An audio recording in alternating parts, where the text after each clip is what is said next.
तुझी आमुचा निश्चयो खरा शरण तुझ मी विघ्न भंजरा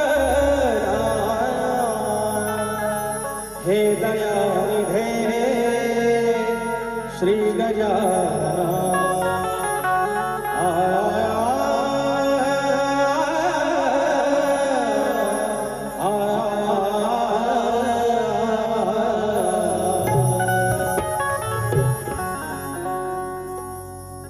या कलगीतुरावर एक कलगीतुरा लोक शक्तितुरा घराघरापर्यंत पोहोचवली ते कालच कैलासवासी झालेले आमचे शाहीर रामचंद्र घाणेकर आमच्यासारख्या शाहिरांना खऱ्या अर्थाने या कलगीतुऱ्यात आणण्यासाठी एका अर्थाने एक लोहचुंबक असतं त्याप्रमाणे एक त्यांच्याकडे शक्ती होती आणि त्यांनी एका अर्थाने आम्हाला या कलेच्या नादाला लावलं आणि असा महामेरू असा आमचा या लोककलेतील महासागर शाहीर रामचंद्र घाणेकर हे आपल्यात नाही आहेत हे सांगताना प्रचंड दुःख होतं. त्यासोबतच त्यांचे वाचक आदरणीय जे माझ्या वस्तादांच्या संपर्कात कायम होते. अगदी बघा मुलाला मूल जवळचं असतं, आईला त्याची लेक जवळची असते. हे वाचक मंडळींना त्यांची वाचक मंडळी जवळ असते आणि असेच आमच्या सुधाकर गावणकर माऊली यांचंही काही दिवसांपूर्वी निधन झालेलं आहे. आमच्या तुऱ्याची पोकळी निर्माण झालेली आहे. शाहिरांनी श्रद्धांजली वाहिलेलीच आहे. माझ्याकडून माझ्या साजाकडून माझ्या माऊलीला भावपूर्ण श्रद्धांजली अर्पण करून मी स्तवन गातोय धनी गांगेश्वराचे. धनी गांगेश्वर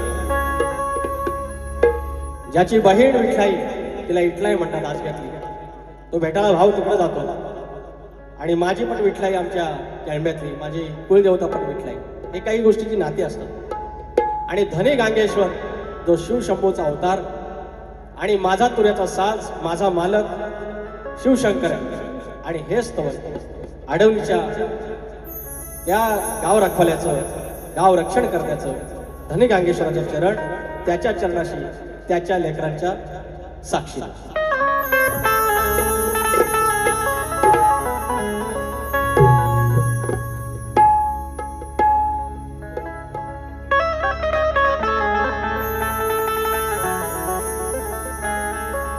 गांगेश्वर देव माझा धनी गांगेश्वर देव माझा धनी कोण वाचवील आता तुझ्या वाचुनी कोण वाचवील आता तुझ्या वाचुनी काहुरा दाटले काहुरा दाटले ये रे आता ये धावूनी गांगेश्वर देव माझा धनी गांगेश्वर देव माझा धनी.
तुझ्या वाचुनी कोण वाचवील आता तुझ्या वाचुनी काहुरा दाटले काहुरा दाटले ये रे आता ये धावूनी गांगेश्वर देव माझा धनी गांगेश्वर देव माझा धनी.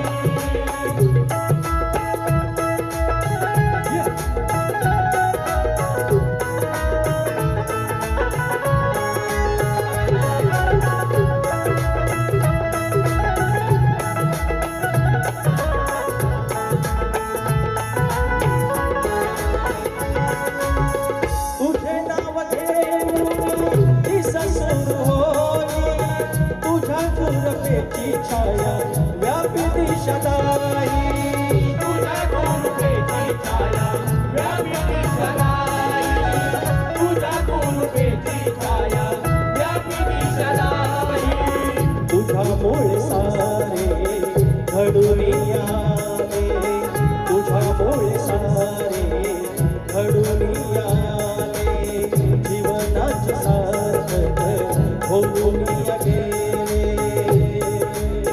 जीवनाचे सार्थक होऊन गेले जीवनाचे सार्थक होऊन गेले बाहुर ताटले बाहुर ताटले ये रे हात ये धामोनी गांगेश्वर देव माझा धनी गांगेश्वर देव माझा धनी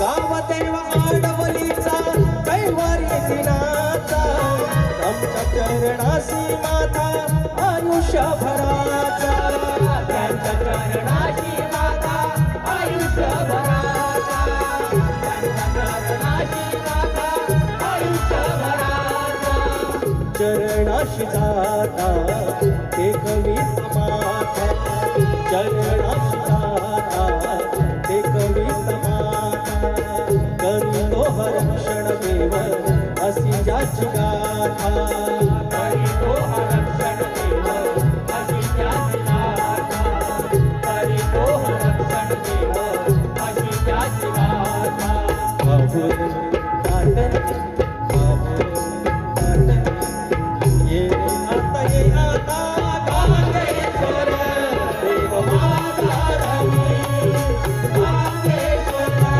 देव माझा धनी कोण वाचविला आता तुझ्या वाचुनी कोण वाचविला आता तुझ्या वाचुनी बाहुर ताटले बाहुर ताटले ये रे आता ये धामोनी गांगेश्वर देव माझा धनी गांगेश्वर देव माझा धनी गांगेश्वर देव माझा धनी गांगेश्वर देव माझा धनी गांगेश्वर देव माझा धनी बोल श्री गणपती गजानन गावदेवी अखंड हरदासवालीचा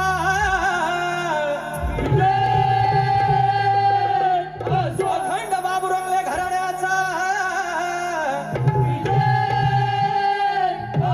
भिवा शंकर बाब्या राजाराम पवन विशाल गणेश भिकाजी गंगाराम प्रभाकर बोलतुरे गणपती बाप्पा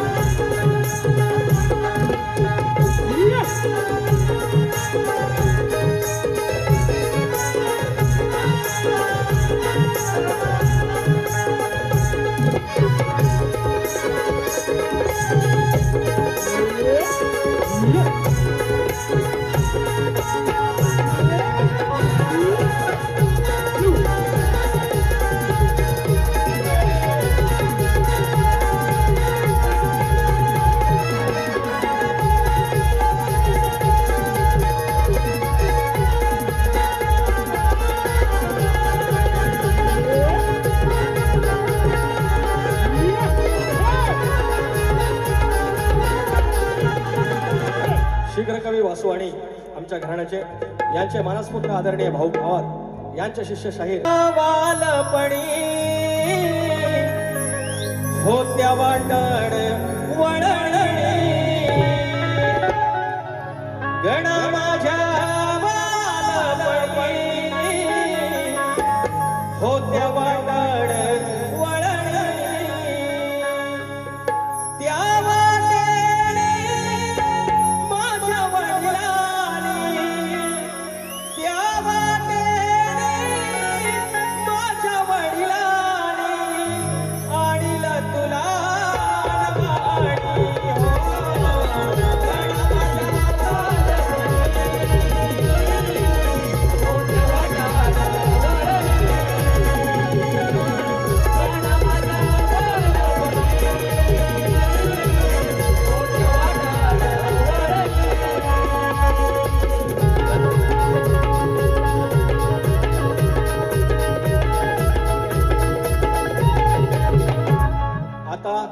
बुवांचा गण होता. ओ बुवा, म्हणजे विषय काय मला बुवा होतं काय बुवा, हे पोरांनो बुवांचा गण ऐकला ना, म्हणतात गावाला चूल पेटलेली आहे, चुलीचा म्हणतात काळ तसंच राहिलेलं आहे आणि सगळं चाकरमानी मुंबईला आले. एवढ्या अर्जंटमध्ये आलं चाकरमानी मुंबईला. अहो गेल्या वर्षी ही चाल बुवानी पहिल्यांदा आमच्या संदीप बुवानीच गायली, गेल्या वर्षी का आदल्या वर्षी. हा, त्याच्यानंतर ह्या चालीचा एवढा काय भुसकाट पाडला नाही लोकांनी. त्याच चालीवर आमच्या राजेश बुवांचा कोकणचं 1 नंबर गाणं आहे, मग नमानात घातला नाही. आता फक्त 2च गाणी त्याच्यावर राहिलेली आहेत, ती सांगण्यासारखी नाही आहेत. हा ते सांगतो. माझ्या बापाचा येता सण अवघ बहर ते कोकण. बुवा चाकरमानी मुंबईला आलं तरी बाप्पाचा सण म्हणजे आला 2 महिने झालं, तयारी सुरू आहे. सगळं जातात गावाला, गणपती बाप्पाच्या दर्शनाला सगळं जातात. काय गुरुवानू जातात की नाही? तवा कोकण भरतं, बाकीचा या खाली होता त्याला राजकारणी जबाबदार आहे. त्यांच्यासाठी तुम्ही बोललं पाहिजे. दुसऱ्या बरीला माझ्यावर चढण्यापेक्षा तर या गाण्यात तिकडे गावा ना. भुवांचा आमच्या डोळे मला म्हणतात तुम्ही ते कोकण होत घराचं नंदनवन, होत घराचं नंदनवन, ध्यान देऊन आता ऐक शाहिरा दूरेवाल्याचा गण. ध्यान देऊन आता ऐक शाहिरा दूरेवाल्याचा गण. ध्यान देऊन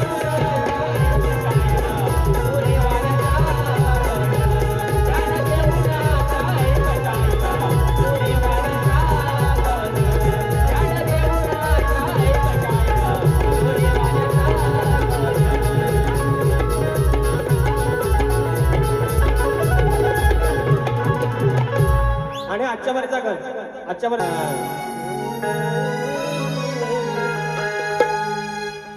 गणा तुझी सारी किमया. हे सतीश दादा घाणेकर बुवांसोबत आम्ही वाऱ्या कमी बघितल्या.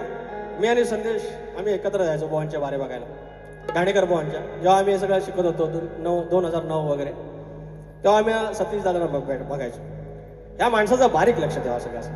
आणि तो माणूस आमच्यासारख्या आमची हे सुराबिरांचं म्हणतात ना, आज तो माणूस आमच्या सोबत आहे. सतीश दादा खरं सांगायचं, पहिलं स्तवन मी सुरात गायलं, स्केलला गायलं, आता पण सुरात आहे. यांना सांगा ना यार, याच्याकडे बोला दुसरं काय नाही. नॉन सेन्स गांडा भाई. हे संदीप बुवा, हे मोठे मोठे गार केलं गणा माझ्या गणा तुझी सारी किमया. अंबरात मेघ चालती, जो धनी तिकडं बसलाय गांगेश्वर. अरे गावाचा रखवाली आहे, इकडचं तिकडं काय होईल. आज दरडे गावकार आहेत तिकडचे. आणि जसा आपला कौल लावला उजवा घेतला जाईल, जा मुंबईला जा, तुझी बरकत होईल. गोरा ढोरात कोरा टोरात गोरा वासरात सगळी बरकत. आणि तसा विश्वाचा मालक आमच्याकडे सायन्स आला. आता म्हणतात बाबा पृथ्वी अशी फिरते, स्वतःभोवती फिरते, त्याला परिवलन म्हणतात. मग ती सूर्याभोवती फिरते, त्याला परिभ्रमण म्हणतात. स्वतःभोवती फिरते त्याच्यामुळे दिवस रात्र होतो, आणि ती तशी सूर्याभोवती फिरते म्हणून हे ऋतू बदलतात. हे सगळं सायन्स आहे. अरे मान्य आहे, पण ती पृथ्वी 23.5 अंशामध्ये फिरतेच कशी? 23.5चं 24 का होत नाही? म्हणजे मेजरमेंट लावली कोणी? 23.5चं 1 जरी अंश इकडे फिरली तर सगळं गार होईल, सगळा बर्फ या तुमच्या किडण्या बिडण्या सगळ्या बाद, श्वास घेऊ नाही शकत. आणि हिकडं कल्ली की सगळं जळून भस्मा. 23.5 बरोबर तेवढ्याच वरती. कोण म्हणजे कोणी लावलंय? कोण इंजिनियर कोण आहे? स्केल गणा तुझी सारी किमया. अंबरात मेघ चालती, गणा तुझी सारी किमया. अंबरात मेघ चालती, कुठून कसा येतो वारा, कुठून कसा येतो वारा, आणि कशी झाडे डोलती. अंबरात मेघ चालती. चालती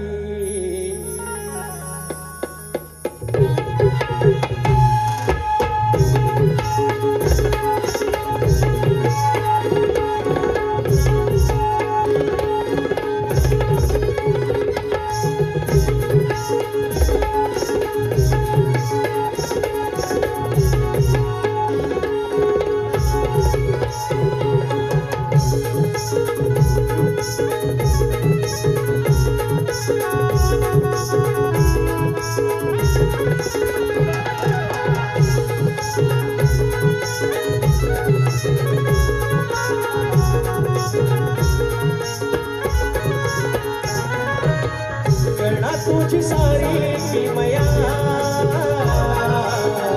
अंबरात मेघ चालती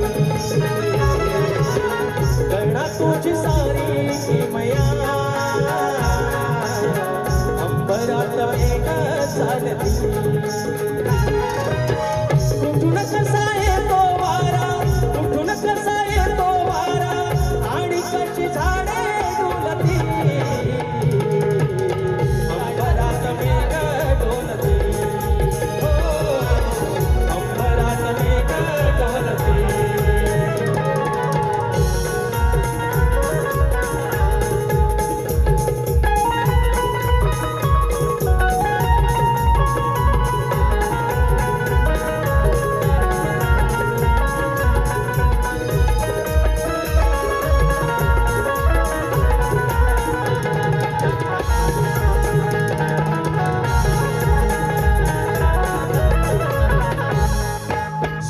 भोवती पृथ्वी फिरे त्रिकालबाधित असे खरे त्रिकालबाधित असे खरे त्रिकालबाधित असे खरे परिवलन करता करता सूर्याभोवती फिरता फिरता दिस मात्र ऋतू ही सरे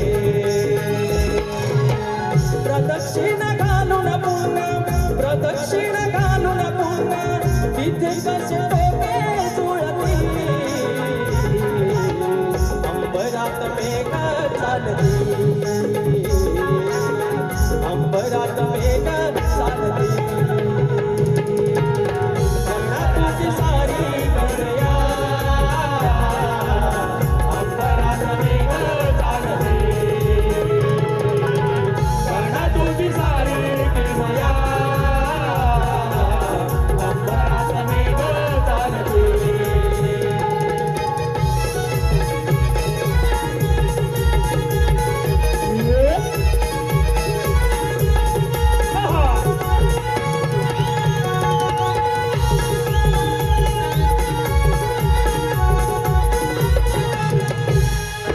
करतो विचार त्याच्या पुढे दैनंदिन हे नित्य घडे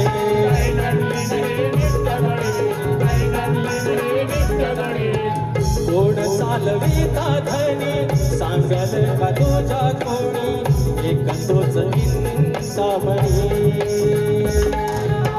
तुझं पाहताना बाबा माझे दोन्ही कर सुरती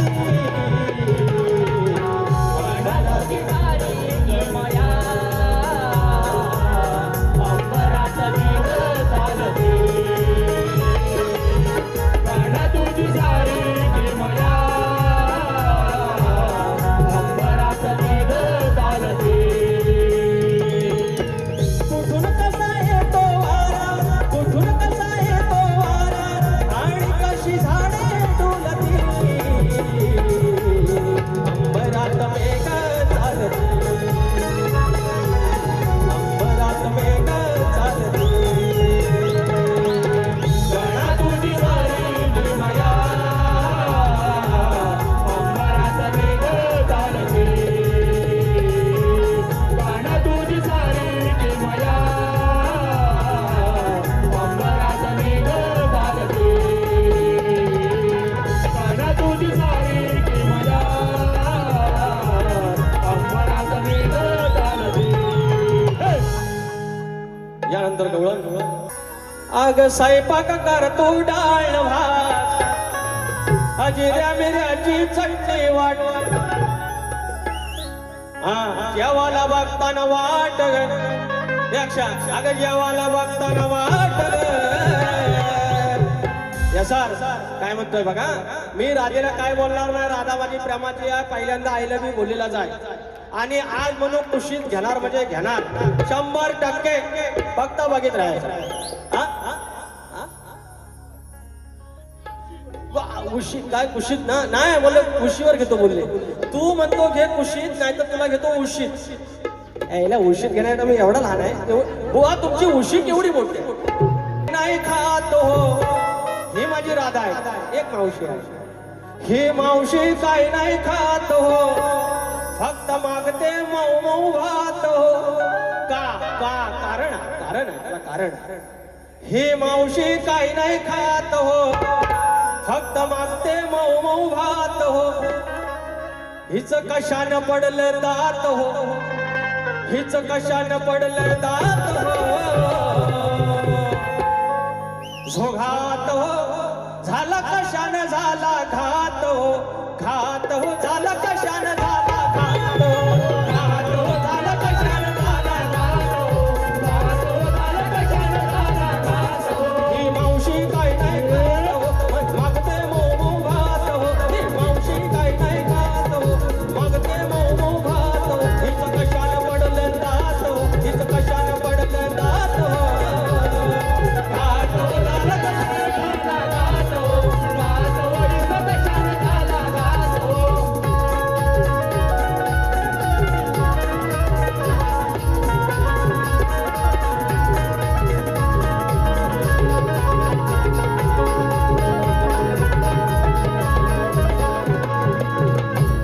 पाणी काढाया मारी वडाया कशी गेली बघाई आडात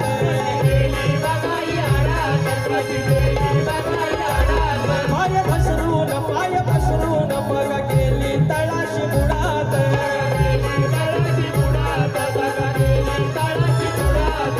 सुडात ढकलली आत हो सुडात ढकलली आत हो मारली गुडी म्हणेलात हो सुडात ढकलली आत हो मारली गुडी म्हणेलात हो ह्या बाईची कोकणाची ही बात हो घात हो झाला कशानं झाला घात हो घात हो झाला कशानं झाला घात हो घात हो झाला कशानं झाला घात हो घात हो झाला कशानं झाला घात हो मावशी काय नाही खात हो मागते मऊ मऊ भात हो मावशी काय नाही खात हो मागते मऊ मऊ भात हो हिच कशानं पडले दात हो हिच कशानं पडले दात हो घात हो झाला कशानं झाला घात हो घात हो झाला कशानं झाला घात हो घात हो झाला कशानं झाला घात हो घात हो झाला कशानं झाला घात हो घात हो झाला कशानं झाला घात हो घात हो झाला कशानं झाला घात हो हे पैसे त्याला सरोवराच्या काठावर एक सुंदर कन्या दिसली त्या कन्येच्या शरीरामध्ये त्या पुरुषास एक दिव्य पुरुष दिसला पहिला पुरुष दिसला त्या पुरुषाच्या हृदयात अजून दुसरा एक पुरुष दिसला एकावर एक प्रिय त्या दुसऱ्या पुरुषाच्या हृदयात तिसरा पुरुष दिसला 3 in 1 अशा प्रकारे त्या कन्येच्या शरीरात असलेले 3 पुरुष त्यांना दिसले गावकरून इकडे मानकरून इकडे बुवांचा प्रश्न वाचला ए चुपडी चुपा हाताची कडे तोंडावर बोल बुवाने सांगितलं तर प्रश्न त्या 3 पुरुषांची नावं काय व तिघांचे स्वरूप काय व त्या कन्येचे नाव काय बरोबर 3 पुरुष आहेत एकात एक एकात तपेलात बघा अजून टोपा टाकतो टोपात तांब्या टाकतो तसा विषय आहे पण ग्रंथाचा आहे ग्रंथाला काय बोलायचं बुवाने सांगितलंय विषयाचे उत्तर ग्रंथ पुराव्याचे असावे 1 पुरावा असेल तरच विषयाला हात घालणे 2 ह्या जरा तुम्ही सांगा खोटं बोलू नये आणि पुढचं वाक्य जरा वाचा तुम्ही उत्तर देऊन अचूक उत्तर देऊ नये सांगितलं नाही मग द्यायचं की नाही पण समजू शकतो स्पेलिंग मिस्टेक आहे बुवांना मी हसत नाही बुवा म्हणून सांगतो राजू आता लाईटी वाढव डोळं उघडून देत बुवांचं तर प्रश्नाचं उत्तर पहिलं काय सांगितलंय विषयाचे उत्तर ग्रंथ पुराव्यात असावे आण पुरावा आणला दुसरं काय पुरावा असेल तर विषयाला हात घालावे पुरावा आहे मग आता विषयाला हात घालतो बघित राहा आता महाराज कथा उपकथा 2 मिनिटं थांबा पोरांनो अरे मग लोकांनी कशाला पैसे दिले नाही? महाराज, मी एक आश्चर्यजनक घटना पाहिली आहे, ऐकावी. काल मी श्वेतद्वीपास गेला होता. तिथे मला एक सरोवर दृष्टीस पडले. त्या सरोवरात अनेक कमळ फुलली होती. त्याच्या तटावर एक विशाल नेत्राची कन्या उभी होती, म्हणजे मोठ्या डोळ्यांची. त्या कन्येस पाहून मी मोठ्या आश्चर्यात पडलो. तिची वाणी ही मधुर होती. मी तिला विचारले, भद्रे, तू कोण आहेस? या स्थानी तू निवास कसा करतेस? इथं तुझं काय काम आहे? मी इतकं म्हणत होतो, त्याच कन्येनं माझ्याकडे एकटक नेत्राने पाहिलं, पण ती गप्प राहिली हे मला समजले नाही. तिला पाहताच माझं सारं ज्ञान कुठे गेलं याचंही ज्ञान मला राहिलं नाही. असं करून सगळ्यात इतक्यात मला कुमारीच्या शरीरात एक दिव्य पुरुष दृष्टीस पडला. पहिला पुरुष भेटला. त्या पुरुषाच्या हृदयात दुसरा पुरुष दिसला. भेटला दुसरा. त्या दुसऱ्याच्या हृदयात तिसरा पुरुष मला दिसला. याचे नेत्र लाल असून, म्हणजे हे इथं पुरुष भेटला. आता उत्तर. अहो, मी यांना काय असाच नाही सोडून.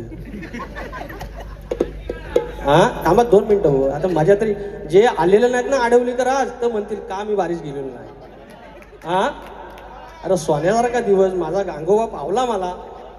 ह्याने जर नाही म्हणलं ना तर मी आहेच दाखवतो. गोदडीत पण घेतो आणि ह्यांना.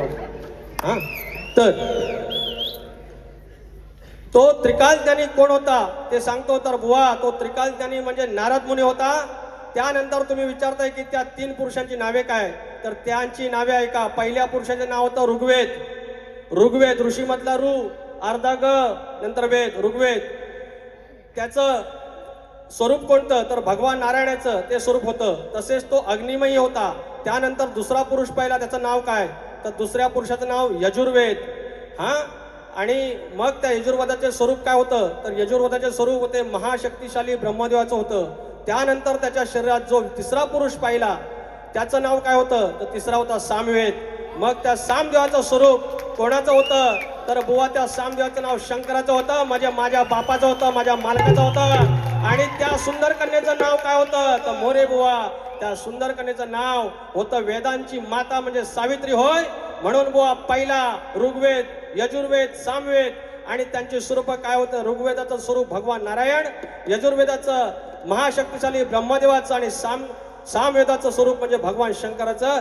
ह्या तुमच्या प्रश्नाचं उत्तर तुम्ही आलात. धन्यवाद. यांना गांगेश्वराची शपथ आहे, गांगेश्वराची शपथ आहे. तुम्ही फक्त उत्तर तुमच्या ग्रंथानुसार नसेल तरच सांगायचं. ह्या पवित्र स्थानामध्ये तुम्ही सदानंद घराण्याचे शाहिरात म्हणजे तुझ्या कुठल्याच गोष्टीवर अरिष्ट येणार नाही, तुझ्या संपत्तीवर संकट येणार नाही, तुझ्या बैलांवर गुराढोरांवर कुठलं संकट येणार नाही. हे वरदान कोणी दिलं एवढं सांगायचं आहे. आमच्या प्रश्नानुसार, आमच्या ग्रंथानुसार उत्तर असेल.